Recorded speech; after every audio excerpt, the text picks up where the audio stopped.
Alright, so as you can see, I've disconnected the cross beams. Okay, so I'm going to replace this fence post, and you can see it's all rotted out at the bottom. And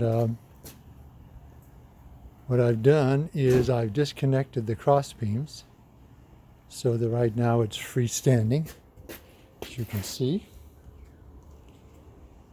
And I'm basically going to pull out what I can, and I'm going to drill out all the wood that's in the cement casing and then just replace it with a 4x4.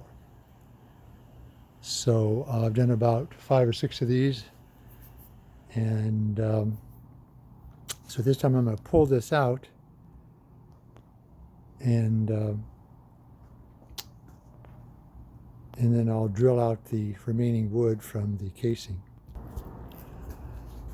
Alright, so as you can see, I've pulled it out, and you can see how the tip is all rotted out. So now what I'm going to do is I'm going to drill out all the remaining wood in this casing here. That'll be what I'll do next. Alright, so as you can see, I've got this electrician's auger bit, and I've got a 7-amp drill, and so I'm just going to take this auger bit, and I'm going to be drilling out all the rotten wood that's in this casing.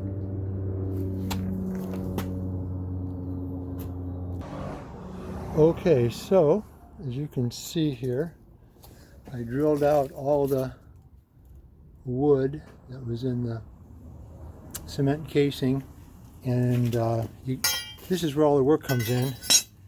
So it helps if you have a good long crowbar and then another shorter crowbar, so that's what I use.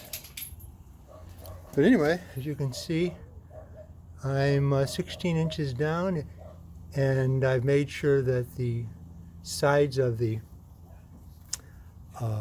casing are nice and clean, because now I'm just going to drive a brand new termite treated 4x4 into there.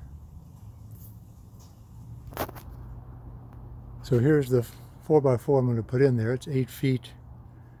So what I'll do is I'll cut off 1 foot from the top or bottom, whatever. And then I'm going to taper the part that I'm going to put into the cement casing. I'll taper it a little bit so that it starts off nice and easy. And then also I'm going to put a piece of rock in the hole to keep my new 4x4 from touching the dirt, because I'm hoping that will cause it to last longer. Alright, so I'm getting ready to cut a foot off of my 8-foot 4x4. I've noticed that this end has a knot, so I'm going to cut off this end, because that knot might keep it from going into my casing as easily as I would like. Okay, so now what I'm going to do is I'm going to taper the edge here and here using my saw. I'm just going to taper just a little bit, 1/4 inch on 2 adjacent sides, just for about 6 inches or so, and that'll help it go into the cement casing nice and smoothly, I hope. So as you can see, I've tapered 2 sides of this 4x4, just actually only about 1/8 of an inch or so, and so that should make it slide into the casing real easy. And then I just pound it in with a hammer. Okay, just to be sure I don't have any troubles pounding it in, because you don't want any troubles pounding it in, I went ahead and tapered it 12 inches on 2 adjacent sides. And then you'll also notice I marked the 16-inch mark. So this will tell me when I pounded it in all the way. Okay. So as you can see, I've got it started. Haven't had to pound it yet. And it's going to slide right in there real no problem. It's already